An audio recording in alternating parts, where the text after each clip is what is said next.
Hi everybody, this is Scott Clark from the Knobs and Handles shop. It's online as knobsandhandlespc.com. That's PC for Prairie City. I'm in Prairie City, Oregon. I also have a shop of finished products on Etsy. If you look up Etsy, Eastlake Hardware, all one word is the name of the shop there. Have a wide variety of products. Anyway, today we're going to talk about, well, what I do is I restore antique hardware, and either I do that for clients or I do it for myself and offer it online, or I have a storefront actually here in Prairie City. Okay, covered that part. Now, what I want to talk about today is a little different. I'm not going to talk about style. I'm not going to talk about generally what we call eras. I'm going to talk about revolution.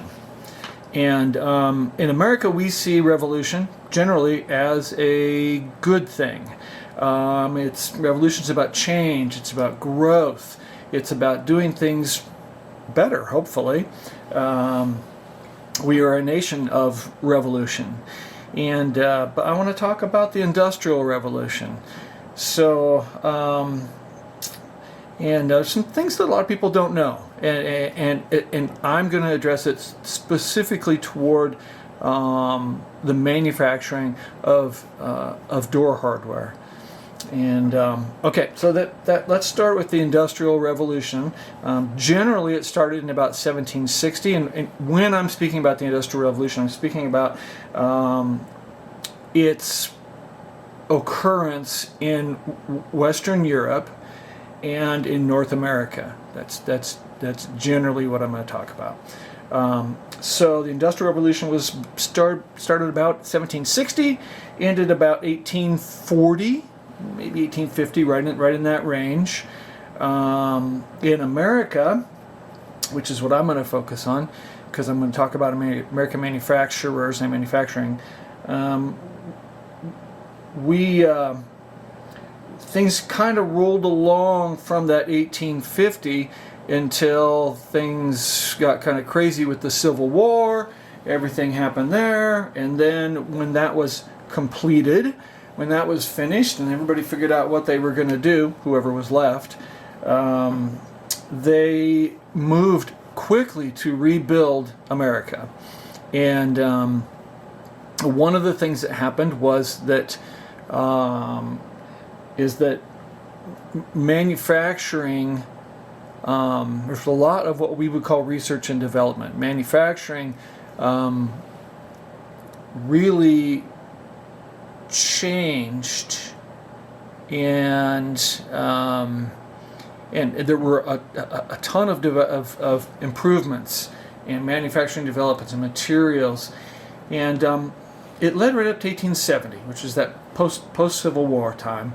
In 1870, there was another industrial revolution that a lot of people don't know about, so I want to kind of address this because this hits straight dead on with ornate American door hardware, and that is called it's called one of two things: either the Second Industrial Revolution or the Technical Revolution.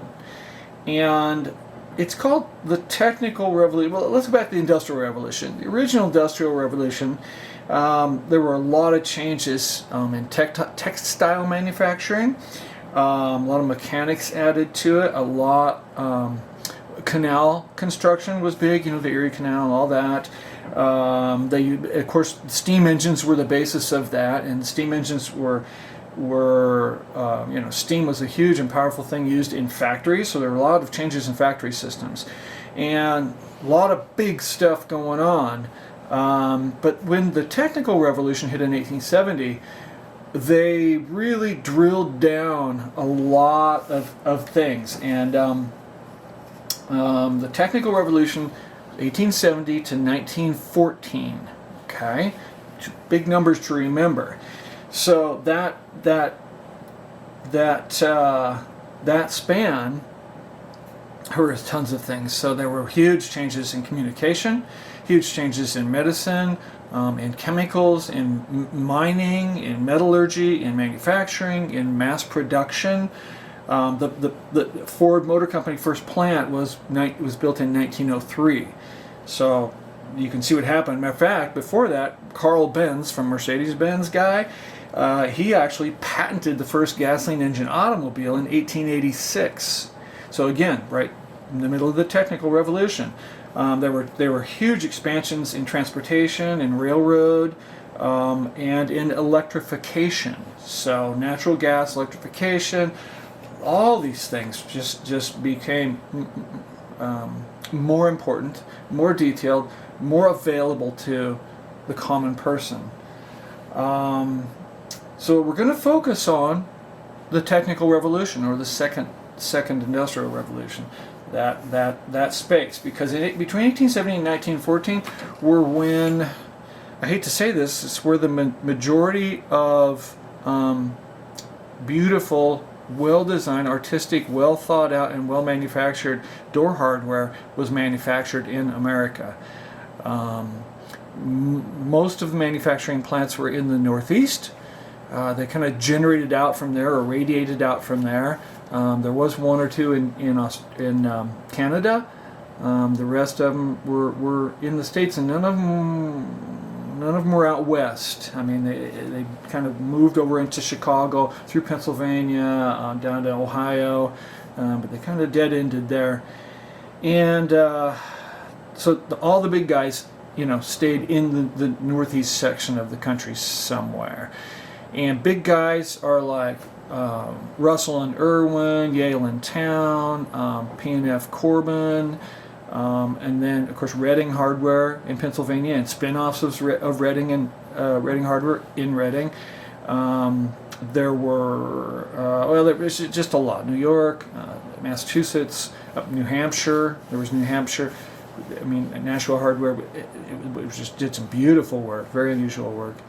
So we're not going to talk about style, though. What we're going to talk about is how they made things. So in 1870, there were a flurry of patents going around. They were technical patents. They were how you make this, all right? How you make X. And the big one, I have a nub over. Hold on a sec. I have one over here. The big one was what was called the technology of compression casting. And what that was is before compression casting, they would make a piece of art. They would make castings out of it, and they would cast them. And they would just pour the metal in, let it sit, that's that. You could only get so much definition out of standard casting. And what they wanted to do, the push of technology was, hey, we want to make highly intricate pieces with very fine detail in metal casting. And so that's what they did. Now, I don't know if you're going to how well you'll be able to see this, but this is called the hummingbird knob. And the hummingbird knob is, I'm going to bring him in here and see if there's any way that we can, nah, it's not going to, it's not going to do it. Anyway, that's a hummingbird on there. And that hummingbird hat, you can see all of its feathers, its little tongue sticking out, all the flowers. Around the edge, there are all kinds of little ornamental, there's a little dragon guy and a bird, and I don't know, I can't remember all the stuff on there. But anyway, that kind of kicked off, that was introduced, oh gosh, what year that was? It was about 1870, at the World's Fair, actually, in Paris.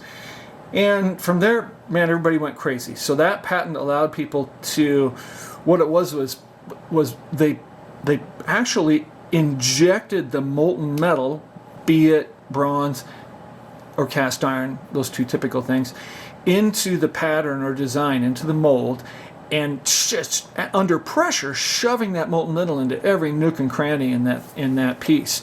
And so that's how we got pieces like this, with just tons of detail, all the way around, and or like the hummingbird knob with all the feathers and everything.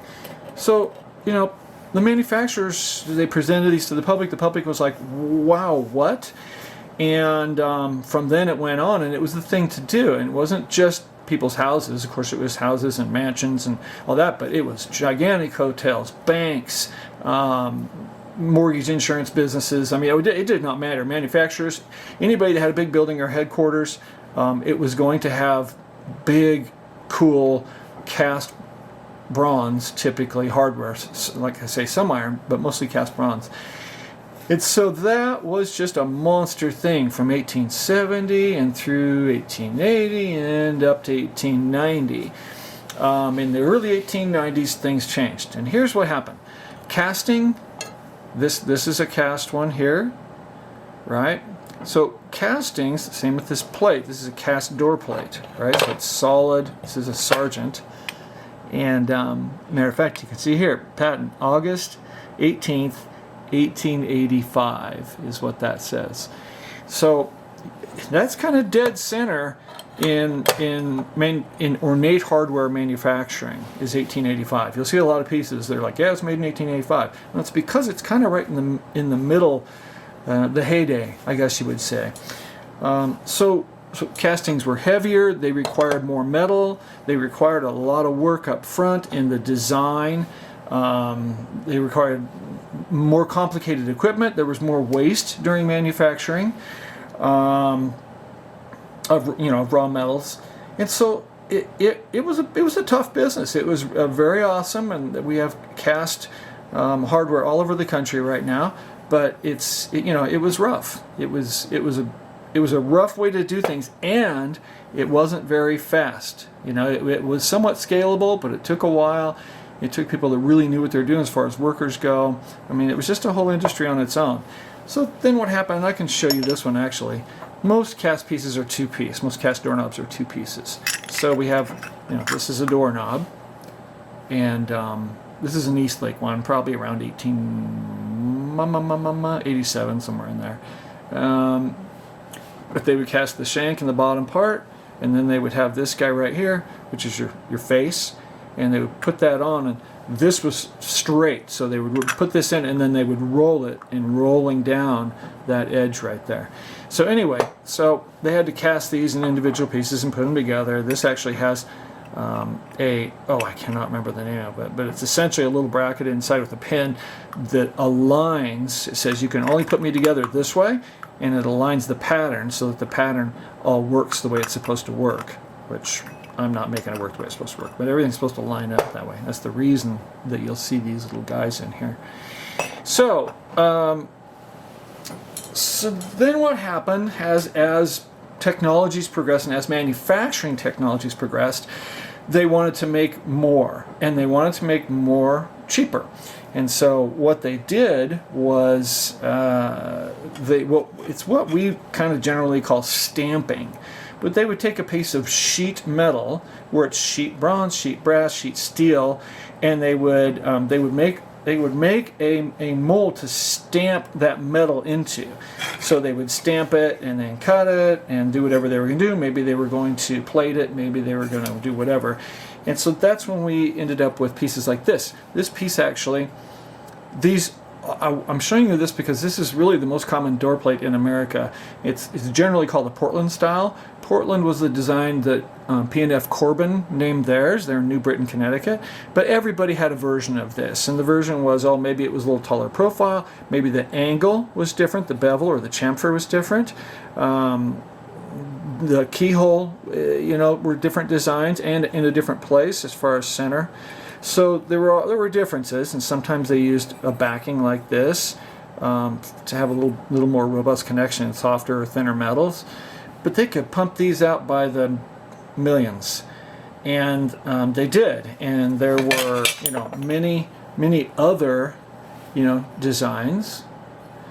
They used here's a definite Art Deco design. There were rosettes of different kinds. Of course, you have your I'll show you in a second, but you have different kind of rosettes. Some that's an Art Deco one again. But you have, I'm going to pull this. You'll see a ton of these out there. So this is a brass.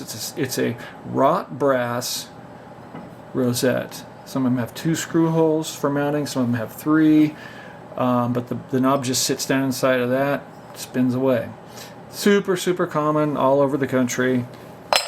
And and we especially used those when we got into glass doorknobs, because glass ones just fit, you know, they just fit right in the hole, and you cinch them down and off they go. So super common. So I want to go over this because what happened was the manufacturers tried to duplicate what they could do in cast and make that same ornateness or detail in wrought metals. And here, this is a cast iron piece right here, so you can see inside of it. And again, it's two-piece, right? And it has this ornateness, and I could really bring out the ornateness if I got in and restored this. But what they wanted to do is they wanted to make pieces that had designs on them, and they made them out of wrought metal. So that's what this is. This is a piece of sheet that is essentially stamped, or it's pushed down. The design is pushed into it, I guess is the way to do it, via a machine. And then again, they'd roll this edge and off they'd go. So this is a two-piece wrought. This is actually wrought brass, and you can see that design on the face. They did a lot of plain ones as we moved in, you know, into once we started going past. It's like this is about 1910, just roughly. This is an egg and dart pattern, they call it. And this is all brass. It's all stamped. And it has a nice pattern to it, and it's nicely done. I mean, the detail is nice, but you can't get the detail out of the pressed or stamped or wrought pieces that you could get out of cast. But you could make them really fast. And so they did. So, you know, you get into the it's about 1927. This one is. This one's in the 30s. This is actually brass, but it's nickel plated. So here's the difference. You'll see the base of this cast one, and it's smooth, right? Smooth. If you look at a wrought piece, here's the face. And you know, if looking from the outside at this one, you'd think, oh, that's a cast brass one. Well, it's well done and it's thick. It's one of the earlier ones. Think about 1907, 09, somewhere in there. But it is, there's the casting or the stamping inside. So it was pushed all through. And it has nice detail to it. But the further we got along, the less important, time-wise, the less important detail meant. And so we started making things that were, and changes in design. So people didn't want Victorian stuff, they didn't want Eastlake, they wanted things that were cleaner, smoother, you know, and we went through Art Nouveau, and there were some detail to that. That's what, you know, this type here is. But then we moved into Art Deco, and, you know, Art Deco, yes, it had some character, but it didn't need fine detail at all. So that's when we end up with pretty clean stuff, you know, and utilitarian.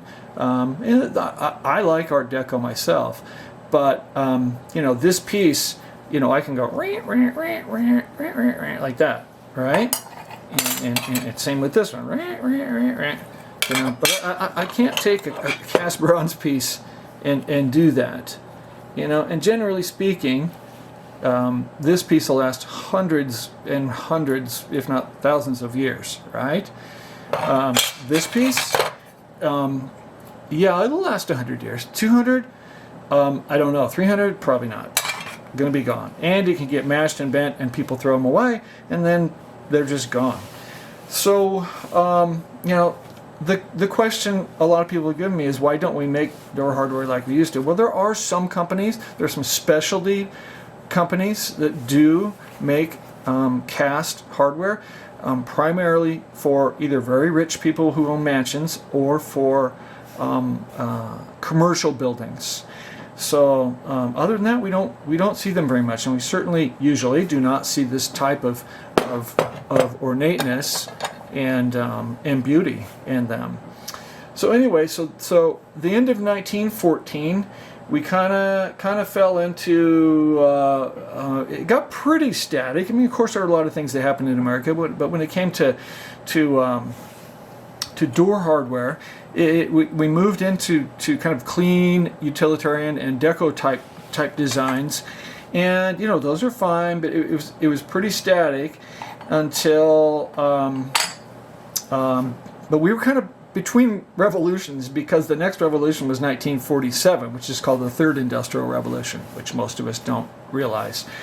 And but I'll tell you what happened between 1914 and 1947. There was a drastic decline in workmanship, and a definite focus on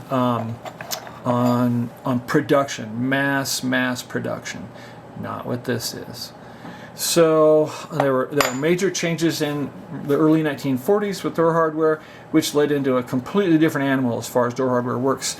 And by 1950, and to me that was the end of quality American door hardware, and it was just a drain down from that 1914 down to 1940 really. It was kind of the end. So I just wanted to give you guys some ideas, of why things work the way they are in America. The dollar wins, and art does not. And so the artistic hardware, ornate hardware, is essentially dead. And again, I know there are some specialty guys out there that do it, and thank goodness. I think it's a great thing. But when it came to what was available for the common man or woman or child in the United States, it became more and more limited. I will show you one thing. This is called a Ceylon, has a screw inside of it, the Ceylon design. This is a wrought brass piece. And this design, P&F Corbin made it. It was inexpensive. It was unique. It's an asymmetrical design, and it was the last hurrah of Eastlake hardware. They made a ton of these things. You can find this design in homes in every state in the nation, across the United States. I would guess this to be the largest manufactured, it and its door plates, largest manufactured ornate piece of door hardware in American history, period. I'm not sure I call it beautiful. It's a nice design. I like it. And what's cool about it is they could do it at an affordable price. And so people who they talk to their builder, I'm going to build your house, okay, we're at the point where we need to talk about hardware, just want to do just regular old plain doorknobs. Well, what's my options? Well, your options are you could get regular plain doorknobs, just regular, you can get regular steel ones, right? You can get, I don't know how many regular steel ones are here. It depends on the era we're talking about. Okay, but this is 1895 to 1900, even a little bit more. So there were steel knobs coming out, there were brass knobs coming out, there were drum style knobs coming out, but there was an option where they could say, here's something that's kind of cool and ornate. They're sparkly, they look cool on your doors. They only cost this much more. It's not like cast bronze, where you'd be, 10 times more. This might be twice as much, which on a house is not that terribly much, So it was the upgrade, and a lot of people went for it, and it became super, super popular. So you will see the Corbin Ceylon pattern doorknobs all across the country. So that's something to kind of watch for. But it was the last of the Mohicans, as they say.